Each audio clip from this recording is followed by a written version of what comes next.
هنعمل مع بعض النهاردة فراخ مشوية في الفرن. هنبدأ بالصلاة على النبي. اللهم صل وسلم وبارك على سيدنا محمد وعلى آله وصحبه وسلم.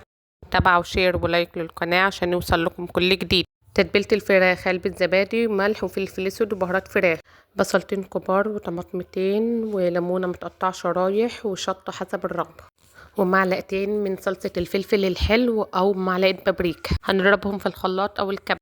ومعانا فرخة متقطعة أي تقطيع، أو لو عاوزة تستخدمي وراك بس أو صدور بس زي ما تحب.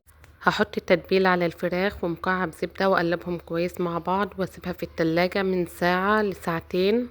هدخلها الفرن ويكون معانا بالشكل ده وبألف هنا.